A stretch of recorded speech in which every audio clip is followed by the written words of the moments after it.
Il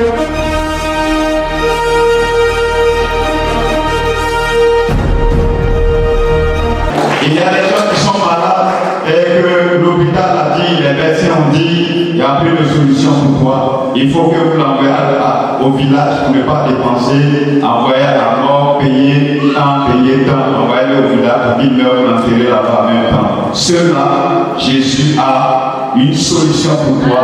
Jésus a une solution pour toi. Alléluia. On va recevoir le deuxième témoin. Celui qu'on va recevoir, il n'était plus énorme, parce qu'il n'avait plus le choix, parce qu'il ne savait plus ce qu'il faut faire, il ne savait pas où il était. Il marchait sans savoir où il allait.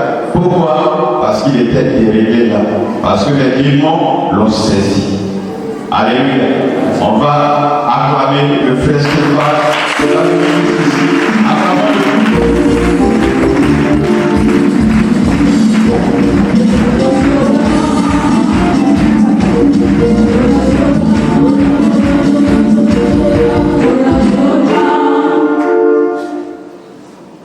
Amen.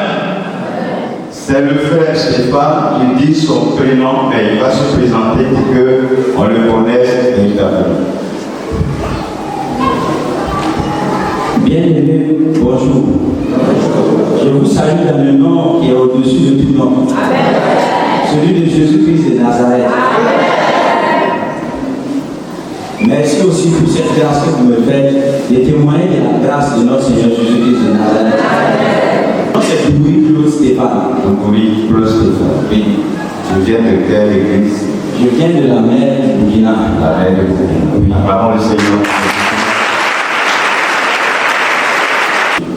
Alors, dis-nous ce qui s'est passé réellement dans ta vie. Qu'est-ce que tu vivais? En fait, c'est un matin, je me suis levé, j'ai pris ma moto comme d'habitude, je partais à l'université et j'ai senti un frémissement qui m'a pris au niveau de la plante des pieds. Et je ne pouvais plus contrôler. Et ça montait petit à petit jusqu'à ce que je suis tombé. Et je me suis levé un peu, je n'avais personne à côté. Les personnes n'étaient aussi. Tu partais où? Je partais à l'école. À l'école. Avant ça, il n'y avait pas de problème. Il n'y avait pas de problème. Et sur la moto, tu as senti le frémissement. Oui. Et puis du coup, ça a commencé à monter. Ensuite, qu'est-ce qui s'est passé? Tu es tombé dans la moto ou bien qu'est-ce qui s'est passé? Oui, je suis tombé dans la moto. La moto? Oui. Et avec qui t'a été accueilli? Bon, personne n'est venu. Ah bon? Malheureusement, personne n'est venu. C'était dans un endroit où il n'y avait personne? Oui, c'était un endroit où il y avait. C'était dans un cimetière. Oui, il n'y avait personne. Et je me suis débrouillé de relever un peu. Et je ne voyais plus clair. Oui. Et qu'est-ce que tu ressentais? J'avais peur. Franchement, j'avais peur. Tu étais envahi par la peur? Oui, j'étais envahi par la peur. Mais tu n'as jamais senti ce frémissement là avant? Auparavant, non. J'ai cherché à contacter un ami. Le seul à qui je pouvais en parler, pour qu'il m'aide. Et je suis allé chez lui. Lui expliquer, il m'a dit bon. Et lui pense que c'est un problème d'ordre spirituel. Si on pouvait prier, et ça pourrait aller. Donc, je n'ai pas refusé. Je suis resté chez lui faire pratiquement une semaine. Mais ça n'allait pas. C'est lui qui s'est disposé à prier pour toi? Oui. Il était dans quelle église? Est-ce qu'il est de cette église? Non, il n'est pas de cette église. D'accord. Donc tu allais vers lui pour qu'il t'aide. Il t'a dit que ça, c'est un problème qui est spirituel. Il faut le régler spirituellement. Et il a essayé de régler en priant pour toi, mais ça n'a pas abouti. Et puis là, après la semaine, qu'est-ce que tu as fait? J'ai appelé les parents pour rentrer catégoriquement en famille à Bobo. Parce que j'étais à Ouara en ce moment. Ah oui, tu étais à l'école à Ouara. Oui. Voilà, donc tu es rentré en famille. Oui. Et bon, on a essayé d'aller à l'hôpital. Nous sommes allés à l'hôpital. Les médecins m'ont posé avec moi, m'ont posé plein de questions. Au finish, ils m'ont fait comprendre que de suivre un régime alimentaire aux fruits, aux jus, pas guéri toujours. Oui, mais là-bas, quand ils sont dans l'incapacité, ils proposent quelque chose, voilà, sans que ça puisse apporter une solution, puisque ils ont créé. Voilà. Maintenant, qu'est-ce que tu as fait pour à la suite, à la recherche de la solution? À la suite, il y a un médecin qui m'a fait comprendre qu'il faut aller vers les tradipraticiens. Ceux qui font les plantes, les médicaments, les plantes, tout ça. Oui, donc j'ai fait comme ça. Les parents m'accompagnent aussi. Donc on traitait traditionnellement. Tout, mais malgré ça, ça n'allait pas. Il y a un jour même, ça s'est empilé. Tout mon corps a pris feu. Il sentait genre le feu dans son corps. Et je suis sorti sous la pluie. Ça n'allait pas. Et j'ai continué. Tu es tombé de la moto, tu as senti le frémissement, tu es tombé de la moto, mais finalement, qu'est-ce que tu as eu comme problème? Qu'est-ce que tu as fait? Bon, le médecin m'a dit que lui pense à une dépression. Dépression. Oui. C'est-à-dire c'est une folie. C'est une folie qui a commencé par ce frémissement. Après l'hôpital, c'était les tradipraticiens. Oui. Jusqu'à ce que maintenant, un jour, j'ai croisé une sœur. Mais est-ce que quand tu faisais tout ça, il y avait des soulagements, il y avait une amélioration? Il n'y avait pas d'amélioration. Ça s'aggravait au fur et à mesure. Donc chaque pas que tu faisais, au lieu que ça t'apporte un peu d'espoir, au contraire, la situation s'aggravait. Oui. Voilà. Maintenant tu as rencontré une sœur. Oui, j'ai rencontré la sœur Maria. La sœur Maria, elle est dans cette salle? Oui, elle est dans cette salle. Elle est dans cette salle. Voilà, donc tu l'as rencontré comment? Je rentrais, ce jour où je suis sorti chercher un lieu pour prier et je n'avais pas vu quelqu'un. Cela, et en même temps, je l'ai croisée, elle était à genoux avec une autre soeur en train de prier sous un arbre. Donc je me suis approché d'elle, faisant comprendre que je voulais prier avec elle aussi. Elle m'a dit qu'il n'y a pas de problème. Et elles m'ont posé des questions, qu'est-ce qui ne va pas me réconforter? Et j'ai expliqué. Et elle m'a recommandé, elle m'a dit, est-ce que j'ai donné mon nom? Est-ce que je me suis donné à Jésus? Est-ce que j'ai donné ma vie à Jésus? Et je lui ai dit non, je ne sais pas de quoi elle parle. Et elle m'a expliqué, et j'ai donné ce jour-là ma vie à Jésus. Elle t'a parlé de quoi?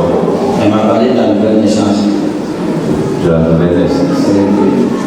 Et puis, qu'est-ce qu'elle a fait? Quand elle a fini de parler, elle a prié avec toi? Oui, elle a prié avec moi. Oui, tu as donné ta vie. Et j'ai donné ma vie à Jésus. Et puis à la suite, qu'est-ce qui s'est passé? À la suite, le sommeil m'a pris sur le champ. Et je cherchais seulement à rentrer pour aller me coucher. À part très forte. Donc, ça n'allait pas. Il allait chez les médecins, il allait partout, il n'y avait pas d'espoir. Il rencontre une sœur qui est en train de prier avec une autre sœur, il s'invite dans leur prière. Et puis la sœur lui prêche l'évangile, elle prie avec lui, et puis en même temps il l'a sauvé.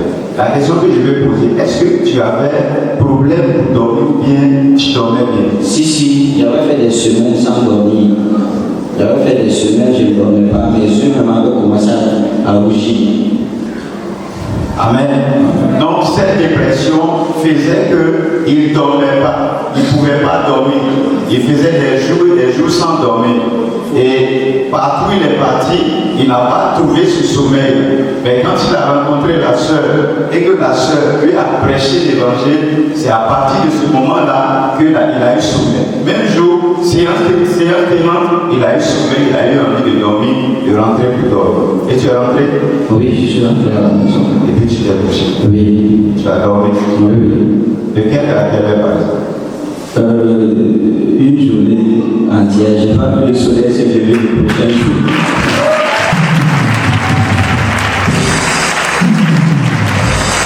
Il n'a pas vu le temps passer, il n'a pas vu le soleil se lever. voulu se coucher parce qu'il a dormi. C'était ça le problème. Et tu as dormi, tu t'es relevé après. Et puis qu'est-ce que où tu es parti? Qu'est-ce que tu as fait? Quelle est la décision que tu as prise?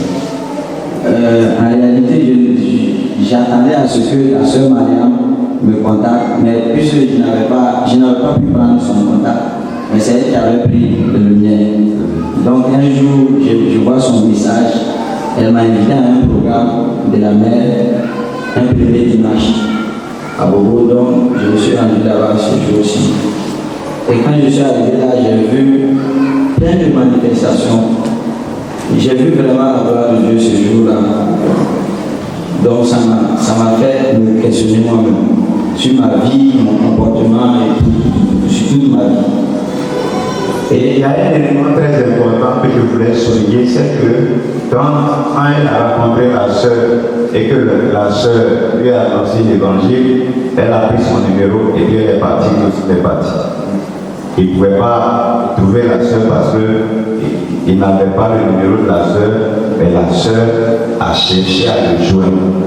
Et c'est ça qui a fait qu'il est revenu. Si elle ne l'avait pas appelé, alors le travail serait interrompu et les démons allaient prendre possession encore de lui. Mais elle a continué le travail, elle a appelé, il est venu pour que le travail soit poursuivi par le pasteur qui était établi sur l'église. Oui, et après le culte, j'ai cherché à rencontrer le pasteur Fernandez et je lui ai expliqué et il m'a suivi pendant des mois. Il me prêchait l'évangile, il m'expliquait la Bible, il priait pour moi aussi. Et au fur et à mesure, je voyais chaque jour qu'on se rencontrait, chaque jour, il y avait des améliorations qui commençaient à arriver. Et je me retrouvais petit à petit, ça s'améliorait. Mais quand je repartais à la maison, je constatais que c'est comme si c'est plus lent quand je suis là-bas. Parce que quand je suis là-bas, je sens que ça commence à... Ça va plus vite. Oui, mais quand tu vas à la maison, ça ralentit. Voilà, ça ralentit. Donc j'ai décidé carrément de repartir même à la maison pastorale. Pour rester près du papa Fernandez. Et je suis resté là-bas, je dormais bien, j'étudiais la Bible, tout. Et il y avait déjà ça commençait à aller. Oui, ça commençait à aller. Et puis bon, à un programme, nous on t'a connu ici, on t'a vu. Oui, et on est venu à la convention à un programme. À ce moment, je n'avais pas la force, je n'avais même pas du tout la force. Et puis, bon, c'était pas arrivé jusqu'à comme actuellement. Et pendant la convention, je me suis levé, je ne sais pas comment ça s'est passé, en tout cas je me suis levé devant. Et j'étais à genoux, c'est ça que je me rappelle. Et papa Robert a prié pour moi ce jour-là de la convention. Bon, c'est comme si en fait, le temps que je me rends compte de la prière, même je me suis vu sur les salles. Je ne savais pas, c'était extraordinaire. Acclamons le Seigneur. Le travail était entamé, mais il fallait que le travail soit finalisé. Et pour que ça soit finalisé, il fallait une main encore plus puissante pour intervenir dans ta vie. Et c'est ce qui s'est passé. Et puis à la suite, comment le progrès s'est déroulé. Quand je suis rentré en famille à Bobo, quand je suis rentré au Burkina, j'ai constaté que c'est comme si mon corps commençait à régénérer. C'est le même corps que j'avais, je ne le reconnaissais plus. J'ai senti comme si une autre vie prenait en moi. Petit à petit, jusqu'à ce que j'ai changé de forme, mon visage a changé, tout. Mes photos, même quand on prend, on ne reconnaît même pas que c'est moi encore. Oui, on ne reconnaît plus. Donc, les parents ont reconnu car la mère, vraiment, Dieu est là. Dieu est là. Acclamons le Seigneur. Tu partais à l'école, tu étais à l'université. Dans quelle faculté? J'étais en faculté de médecine à l'université de Ouagadougou. Et tu étais en quelle année? J'étais en 5e année. En 5e année. Oui. Oh, il fallait combien d'années pour finir? Il me restait 2 ans. 2 ans pour finir. 2 ans. Et le diable voulait mettre fin à ta carrière. Et puis le Seigneur intervient. Et qu'est-ce qui s'est passé parfois à l'école quand tu es arrivé là? Oui, quand je suis arrivé à l'école, je n'avais pas eu à suivre le cours de l'année normale. Ça veut dire que Je suis allé les prendre. c'est tout à fait évident. Il était malade, l'état dans lequel il était, il ne pouvait pas aller à l'école. Donc il a arrêté les cours depuis la 5e année.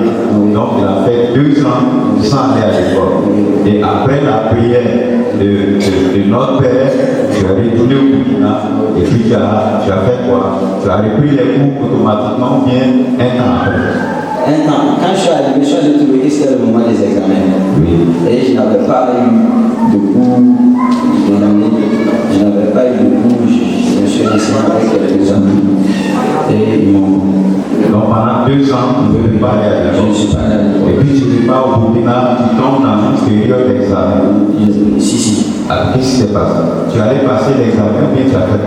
Bon, j'ai essayé de voir quelques amis. Oui. J'ai pris quelques polycopiés. Parce qu'il restait 1 semaine comme ça. Et j'ai essayé de constater un peu ce qui avait été fait. Maintenant, je suis allé. Je ne peux même pas expliquer comment ça s'est passé, Mais quelle était la procédure pour que tu intègres? Parce que oui, la procédure que j'intègre, oui, Papa Fernandez m'a accompagné là-bas. Et on allait à l'administration de l'université. On a essayé d'entamer les procédures d'inscription d'abord, alors que les inscriptions étaient passées. Donc on a essayé de faire tout ça avant l'examen. Oui. Et on était à combien de temps par exemple de l'examen? ça ne dépassait pas 1 semaine, quelques jours. Ah bon? Oui. Et puis tu es parti, tu as commencé à apprendre à photocopier les cours pour étudier. Oui, pour étudier. Oui, tout ça. Et puis le jour de l'examen, Oui, le jour de l'examen. raconte-moi un peu ce qui s'est passé. Oui, et je suis entré dans la salle, comme tout le monde. Je suis allé m'asseoir, on a mis le sujet. J'écris seulement, il y a certains moments, j'écrivais seulement. Moi, j'écrivais seulement, tout ce qui me passait par la tête, j'écrivais. Et je me rendais même pas compte. Je ne sais pas en tout cas comment ça s'est passé. Je ne sais vraiment pas. Mais quand le résultat était sorti, je vois que tout était validé.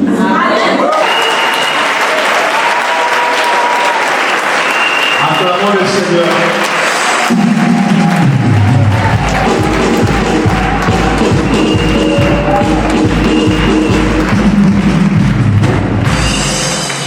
Il y a 2 sessions là-bas. Oui, il y a 2 sessions. Je ne suis pas allé à la 2e session. Mais ça, c'est les champions qui font ça. Alléluia. À l'université, on passe les examens 2 fois. Une première fois, on passe toutes les matières. Donc, les matières que tu as validées, dans lesquelles tu as eu la moyenne, après on donne une autre date et puis on passe une 2e fois pour commencer dans les matières où tu n'as pas eu la moyenne. Et lui, il n'a pas fait 2 fois. Il n'a pas fait les 2 sessions, il a fait une seule session. C'est-à-dire, première session, il a validé toutes les matières. Ça, on va parler de ça.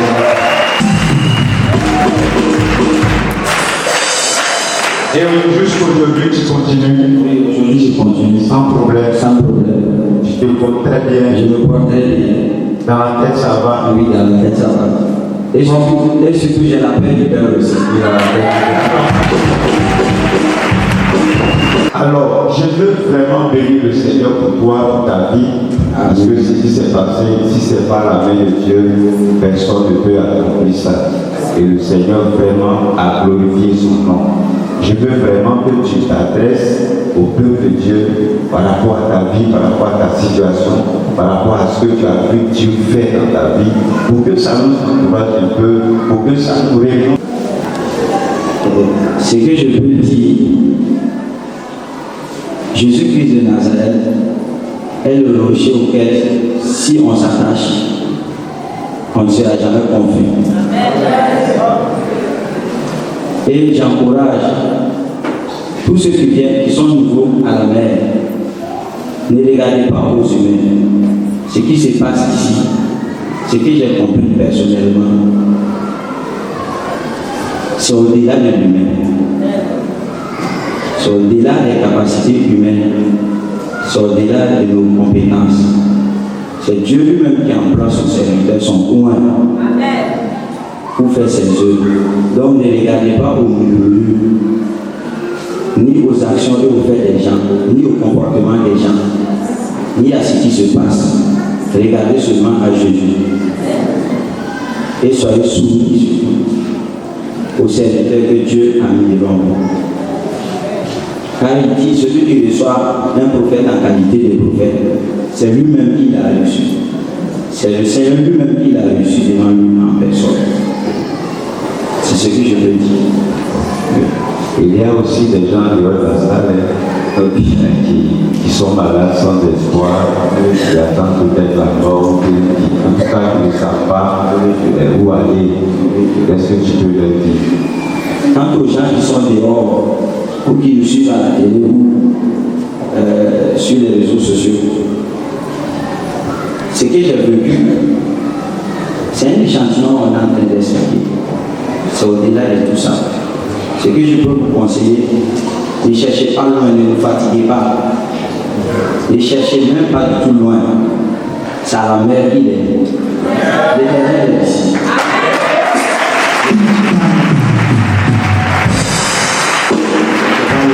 Et ne vous fatiguez pas. Venez seulement à la mer. Seulement venez à la mer. Voilà, il explique que c'est par rapport à ce qu'il a vécu et par rapport à la gloire de Dieu qu'il a rencontré à la mer. C'est vrai, Dieu est partout, on parle de lui, partout, sa parole est prêchée dans sa véracité. Mais lui, il est venu à la mer, il a rencontré Dieu. Donc tous ceux qui sont dehors, qui nous suivent sur les réseaux sociaux, sachez que vous n'avez pas à perdre l'espoir parce que Dieu est vivant. Et où vous pouvez le trouver, on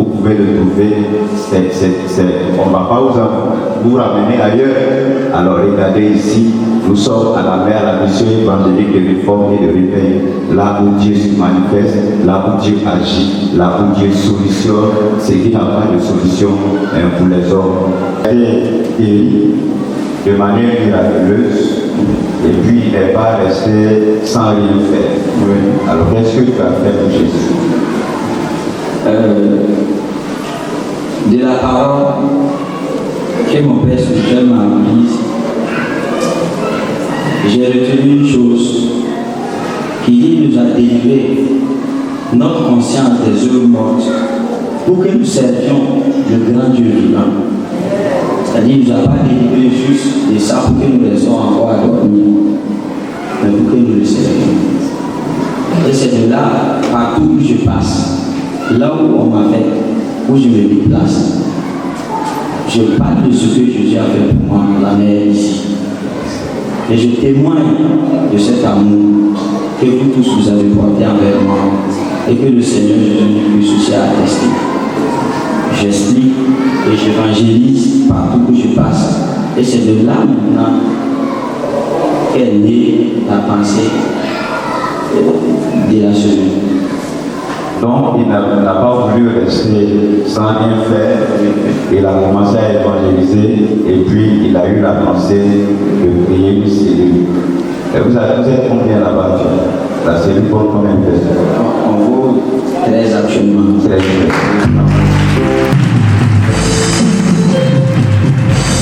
C'est moi-même. C'est lui qui dirige la cellule. Acclamons le Seigneur. Alléluia. Donc je voudrais que tu t'adresses à l'instrument. Et c'est vrai qu'il y a eu plusieurs interventions par rapport à ta guérison, mais la finalité de ton Père, je voudrais vraiment que tu y adresses une parole. Je ne pense pas qu'il y ait un mot pour décrire cela, mais je vais essayer quand même. De ce que je sais, que Dieu le bénisse davantage. et que Dieu aussi assouvisse à toutes ses visions et tous ses objectifs sur la terre. Que Dieu lui donne une très longue vie, afin qu'il continue toujours de nous révéler la pensée de Dieu à l'humanité et aux nations tout entières. Pas seulement en Côte d'Ivoire, mais partout dans le monde, où se trouvent les enfants de Dieu. Voilà, donc c'est ce qu'il a fait. Il a été guéri et puis il s'est disposé pour être un instrument de Dieu pour le salut de d'autres personnes. Alléluia. Quand Dieu a intervenu dans ta vie, il faut permettre que parfois il puisse intervenir dans la vie de d'autres personnes. Et c'est ce que le frère Stéphane a fait en étant aujourd'hui propriétaire d'une activité spirituelle, c'est-à-dire l'instrument par lequel vraiment une cellule a été créée, une cellule qui va tendre, qui est en train de tendre vers l'église. Acclamons le Seigneur pour lui. Alléluia. Voilà, c'est là que nous voulons mettre fin au témoignage, sachant que le Seigneur est bon, sachant que le Seigneur agit toujours. Alléluia. Disposons-nous, pas seulement lui, mais nous tous, même si de manière pratique, tu n'as pas été, Dieu n'a pas fait quelque chose dans ta vie comme lui, mais au moins on a vu Dieu agir, on a vu la main de Dieu se manifester au milieu de nous. Soyons tous des instruments de Dieu pour le salut de l'humanité, pour la guérison des nations, car c'est à ça que nous sommes appelés. Acclamons le Seigneur pour ce moment. Que Dieu nous bénisse. Voilà, c'était le frère Stéphane de Burkina, qui a fait une cellule.